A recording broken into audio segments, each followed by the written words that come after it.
Salut à tous et bienvenue dans ce nouvel épisode de Verbatim. Je suis désolé, j'en fais un peu moins ces derniers temps. Il y a des semaines où je zappe.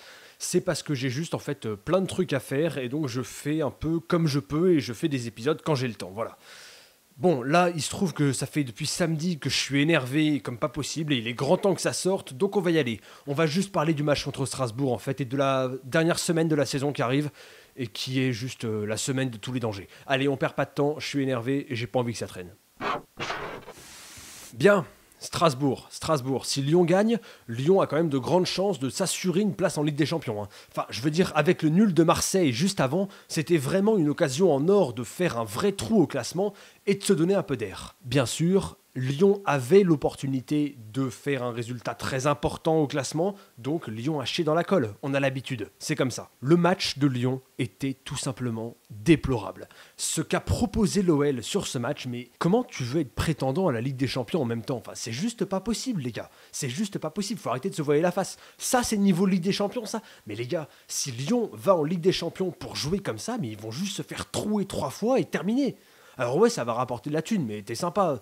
Quand t'es supporter, t'as peut-être envie d'autre chose au bout d'un moment. Parce que là, sans déconner, aller en Ligue des Champions avec cette qualité de jeu-là, mais tu peux rester chez toi. Franchement, ça vaut pas le coup de se faire humilier comme ça. Les humiliations, c'est pas ce qui manque en ce moment. C'est vrai que là, t'es content d'avoir un mec qui, depuis quelque temps, fanfaronne devant les journalistes en disant « Vous voyez bien que c'est pas que des exploits individuels, tout ça, machin. » Il a suffi d'une équipe qui contrôle bien à la fois les espaces et la profondeur, de joueurs qui étaient chargés de mettre des taquets à Memphis dès qu'ils touchaient le ballon, et d'autres joueurs qui contrôlaient comme il fallait Nabil Fekir, et terminé. Lyon n'a rien fait. Alors, exploit individuel, pas exploit individuel, je sais pas comment on peut appeler ça, mais moi, quand les deux meilleurs joueurs, quand les deux créateurs principaux de l'équipe en ce moment sont muselés et que ton équipe n'est plus capable de rien, ça veut bien dire que ça repose un peu sur eux d'une manière ou d'une autre. À moins que je me trompe, encore une fois, comme je le dis très souvent, si ça se trouve, je connais rien au football et Bruno Genesio a complètement raison dans tout ce qu'il fait.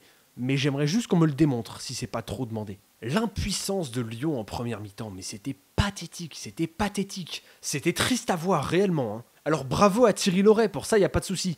Ce qu'il a préparé pour ce match, c'était cohérent. Ses joueurs ont répondu collectivement, que ce soit dans l'impact physique, dans la détermination, et globalement ils ont fait une prestation vraiment honnête, la prestation d'un club qui mérite son maintien et qui va aller le chercher, alors qu'en face on n'avait pas vraiment l'impression d'un club qui se battait pour la Champions League. En fait, il a suffi que Strasbourg mette de l'impact et bloque les deux créateurs principaux de l'OL sur le plan offensif, qui sont donc Fekir et Depay, pour que l'OL ne crée rien. Vous savez que ça sent mauvais quand je prononce cette phrase, mais on va parler de chiffres.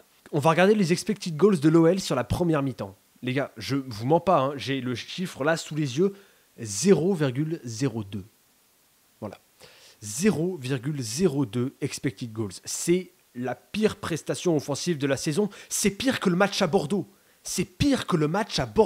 Comment tu peux sortir ton pire match de la saison, tant sur le plan individuel, mais surtout collectif, à ce moment-là? Je croyais que tu avais plus de temps pour travailler tactiquement, je croyais que tout le monde était plus reposé, je croyais que tout était réglé, et que le fait d'avoir mis un 4-4-2 en losange, ça changeait tout d'un coup. Ah bah non, peut-être pas finalement. Bizarrement, un système, ce serait pas une solution miracle. Faudrait un peu travailler, faudrait répondre à ce que te propose l'adversaire comme problème, faudrait s'adapter.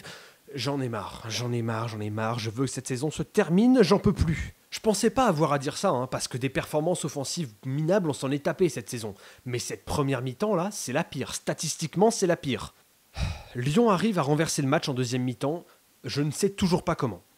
Ça rappelle un peu le match contre Amiens, où Lyon gagne, mais juste tu sais pas pourquoi. Tu t'es pas capable de l'expliquer. Bah là, c'est un peu pareil, sauf que les dieux du football font que ça tourne en la défaveur de Lyon sur des coups du sort, mais quelque part, tant mieux, quoi. Tant mieux, Strasbourg est récompensé, c'est eux qui ont le mieux joué, leur performance collective était aboutie, ils ont lutté certes avec leurs armes, mais c'était cohérent, et c'était surtout déterminé, il y avait quand même beaucoup de détermination, beaucoup de solidarité dans cette équipe, et en gros, ce qu'avait préparé Thierry Loret, ça a parfaitement fonctionné. Après, le renversement du match de Lyon, c'est quand même pas non plus, c'est pas une furia, c'est pas un truc non plus spécialement incroyable. Il y a un penalty obtenu sur une percée de Fekir, bon, Nabil Fekir, voilà, j'en ai déjà assez parlé, profitons-en parce que bon, il y a quand même une chance qu'il parte. Moi je pense que c'est pas aussi fait que ce que certains admettent.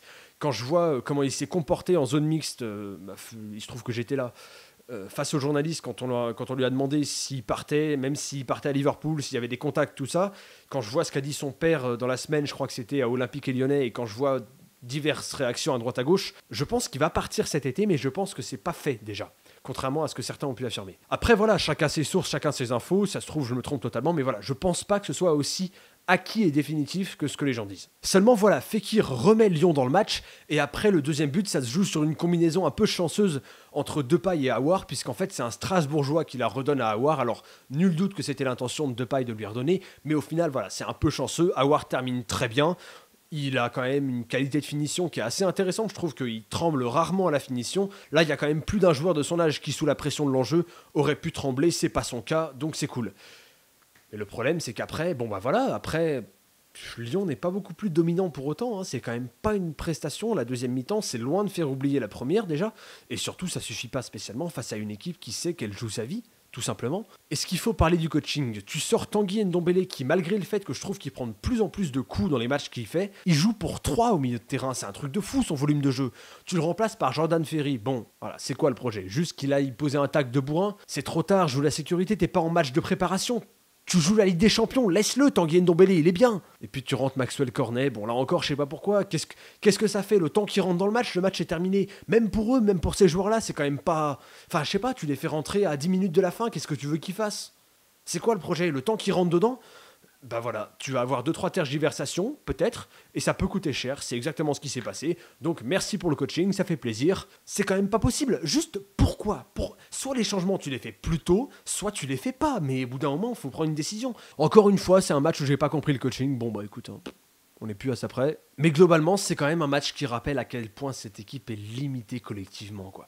Individuellement, il n'y a pas de problème, je l'ai toujours dit, c'est le deuxième meilleur effectif de Ligue 1, mais de très très loin. Tu compares poste par poste, il n'y a aucune comparaison possible entre l'effectif de Lyon et celui de Monaco ou de Marseille. Pour moi, Lyon est loin devant. Alors, loin devant sur le papier, parce qu'il se trouve que Rudy Garcia, lui, il arrive à faire quelque chose de ses joueurs. Garcia arrive à tirer le maximum de ses joueurs, je ne suis pas du tout sûr que Genesio arrive à faire de même à l'OL. Bon bref, c'est un autre débat. Mais ça nous permet de faire la transition sur la semaine qui arrive là, qui est la semaine de tous les dangers. Alors déjà, cette semaine, elle commence avec le match de ce soir, la finale de l'Europa League que Marseille joue dans ton stade. Je sais pas si on a encore bien intégré ce que ça veut dire. Enfin les gars, vous vous rendez compte de l'humiliation que c'est? Marseille qui a commencé un projet il y a 2 ans. En 2 ans, avec un effectif de moindre qualité, mais juste un projet plus cohérent, ça marche mieux Marseille que Lyon. En 2 ans, ils ont réussi à faire ce que Lyon cherche à faire depuis je sais pas combien de temps. Alors peut-être qu'on va me dire que Marseille a été chanceux sur les tirages au sort. Seulement eux, ils ont pas fait de la merde sur leur demi-finale aller. Ils ont pas quelqu'un qui s'est arrêté de jouer en levant la main timidement pour demander un hors-jeu alors qu'on est en demi-finale d'Europa League. Oui, je l'ai toujours en travers de la gorge, si c'est ça la question. Voilà, Marseille a eu un peu de réussite au tirage au sort, encore que la victoire contre Leipzig et contre Salzbourg, il faut aller la chercher. Il y a Dortmund, il y a la Lazio qui se sont cassés les dents sur ces équipes-là, donc non, c'était pas gagné d'avance. Mais Marseille a réussi, je suis désolé de vous le dire, ça me fait chier autant que vous, mais Marseille travaille mieux que Lyon depuis 2 ans. C'est tout. Alors peut-être pas sur le plan du recrutement, parce qu'il y a des bons recrutements qui sont faits côté lyonnais, je trouve. Il y a beaucoup d'idées intéressantes, mais globalement... En tant que club, Marseille travaille mieux que Lyon. Donc voilà, ça a toujours été ton objectif et c'est Marseille qui se pointe dans ton stade pour jouer la finale que tu convoites depuis tant d'années. Alors en plus, il y a toutes les inquiétudes avant ce match, comment ça va se passer en ville. On a les Marseillais qui font les débiles depuis je sais pas combien de temps, les dirigeants qui rajoutent de l'huile sur le feu, les déclarations qui sortent à droite à gauche, tout ça. En gros, tout est réuni pour qu'il y ait un drame. Donc voilà, ça c'est génial, c'est parfait. Moi je pense que il va pas rien se passer. Je suis pas de ceux qui disent ouais c'était que des mots machin tout ça. Les mots ont un sens et je pense que pour attiser les haines entre Lyonnais et Marseillais, il en faut pas beaucoup et que même s'il y a eu 1 ou 2 appels au calme récemment, c'est beaucoup trop tard. Toutes les conditions sont réunies pour qu'il se passe quelque chose de très grave. Je dis pas que je l'espère, ça m'inquiète beaucoup, surtout que je serai en ville à ce moment-là, mais ça m'inquiète énormément, c'est tout. Je peux pas vous dire autrement. On verra bien.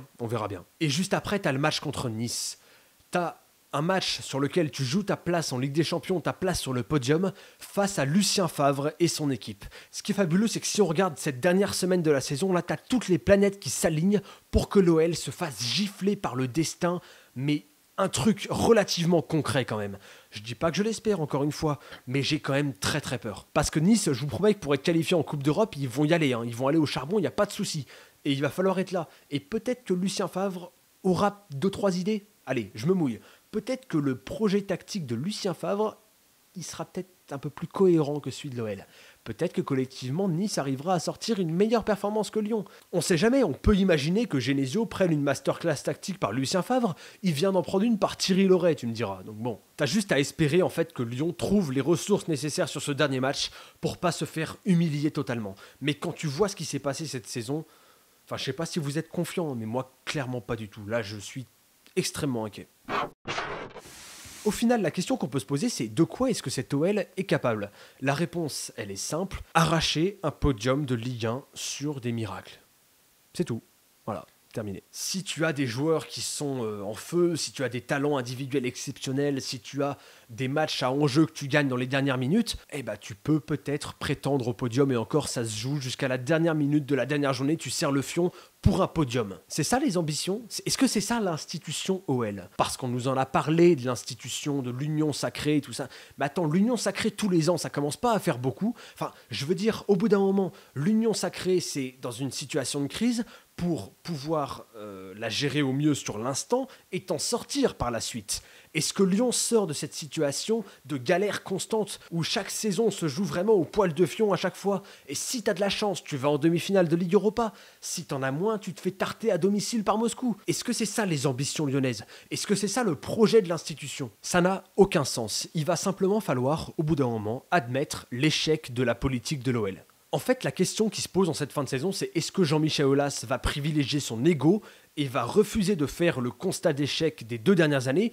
Ou alors, est-ce qu'il va mettre en avant le bien du club, les intérêts du club, et prendre les décisions qui s'imposent, à savoir lâcher du lest sur l'aspect sportif et nommer quelqu'un, que ce soit en tant que manager général, directeur sportif, ce que vous voulez, mais quelqu'un qui puisse au moins assister Bruno Genesio, voire même, dans le meilleur des cas, le rétrograder en tant qu'adjoint et faire venir quelqu'un qui s'y connaît tactiquement un peu mieux et qui est d'une autre dimension, parce qu'en fait, Genesio, c'est très bien, si tu veux lutter jusqu'à la dernière minute de la dernière journée pour des podiums, ça va. Pour le reste, c'est juste beaucoup trop limité. Donc en fait, ça dépend juste de ce que tu veux faire au final. Ça aura été une saison garnie de fautes professionnelles absolument impardonnable et inexcusable. Strasbourg est la dernière en date et j'espère de tout mon cœur que Nice, ça n'en sera pas une de plus.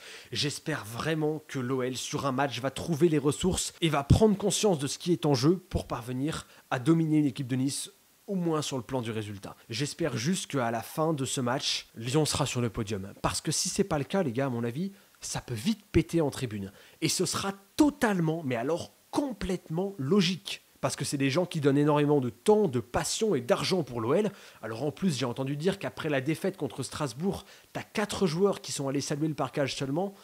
Elle est sympa, l'union sacrée à géométrie variable. Moi, je trouve ça intéressant comme concept. Il serait grand temps d'ouvrir les yeux. Je sais que ça a été sympa de faire l'autruche pendant longtemps, mais là, c'est plus possible. Alors on va juste espérer que la saison se termine bien, tant sur le terrain qu'en dehors. Et on va espérer que Lyon reparte d'un bon pas la saison prochaine. Je ferai un débrief global de la saison après le match contre Nice. Mais franchement, voilà. Je suis pas confiant du tout. Encore une fois, j'espère me tromper. Je vous laisse me dire ce que vous en pensez en commentaire. Et je vous retrouve mercredi prochain pour le dernier épisode de la saison.